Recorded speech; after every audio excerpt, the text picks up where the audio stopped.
کی بات لے کر آپ کی خدمت میں حاضر ہوں۔ ہمارے معاشرے میں جو مجبور ہیں وہ دو قسم کے ہیں۔ مجبوروں کا پہلا طبقہ وہ غریب، وہ نادار، وہ محتاج، وہ مسکین جو اپنی ضرورت کا اظہار کرتے ہیں، ہمارے سامنے اپنی تکلیفوں کو بیان کر دیتے ہیں، ہمارے سامنے ہاتھ پھیلا دیتے ہیں، ہم سے مانگتے ہیں، اور اللہ ان کی ضرورتیں اپنے بعض ہمدرد بندوں کے ذریعے سے پوری کر بھی دیتا ہے۔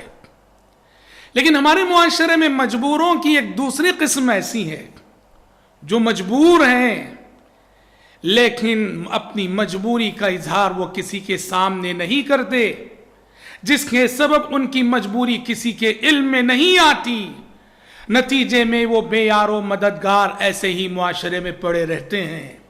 وہ مجبور ہیں پر ساتھ ہی خوددار ہیں، عزت نفس کا خیال ہے، وہ کسی کے سامنے ہاتھ نہیں پھیلاتے، وہ کسی سے نہیں مانگتے، وہ کسی کے سامنے اپنی ضرورت کا اظہار نہیں کرتے، بلکہ ان کے جینے کا انداز یہ ہوتا ہے قرآن کے الفاظ میں یحسبهم الجاہل اغنیاء من التعفف، پاک دامنی کی وجہ سے نادان ان کے جینے کے انداز کو دیکھ کر یہ سمجھتا ہے کہ شاید یہ مالدار انسان ہے۔ نہیں، ان کی عزت نفس ہے، ان کی غیرت ہے جو انہیں اس انداز میں جینے پہ مجبور کر رہی ہے۔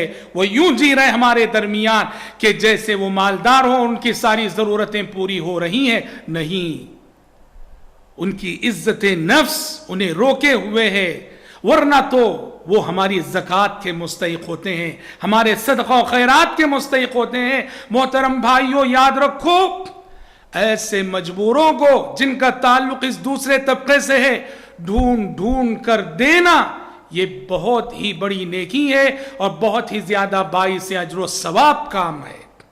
غریب تو آپ کے گھر پہ آ جاتا ہے، لیکن یہ جو دوسری قسم کا مجبور ہے اس کے گھر پہ آپ کو جانا پڑے گا۔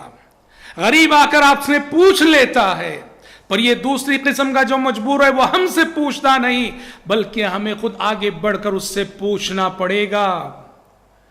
غریب ہمارے دروازے پہ آ جاتا ہے، پر ہمیں اس دوسری قسم کے مجبور کے دروازے پہ ہمیں خود جانا پڑے گا۔ قرآن نے اللہ کے بندوں کے انفاق کا معیار بتاتے ہوئے کہا والذین فی اموالہم حق معلوم للسائل والمحروم، کہ اللہ کے بندے وہ ہیں جن کے مال میں ایک متعین حق ہوتا ہے، سائل کے لیے بھی، محروم کے لیے بھی۔ سائل کون؟ جو آپ کے دروازے پہ آ کے آپ سے مانگ لیتا ہے، اور محروم کون؟ جس کے دروازے پہ آپ کو جانا پڑتا ہے دینے کے لیے۔ معاشرے کی جو مڈل کلاس فیملیاں ہیں، متوسط درجے کی فیملیاں ہیں، خصوصاً لاک ڈاؤن کے ان حالات میں ہمارے ارد گرد رہیں گے ایسے بہت سارے مجبور، لیکن ان کی مجبوری کا ہمیں شعور بھی نہ ہوگا، خیال بھی نہ ہوگا، احساس بھی نہ ہوگا۔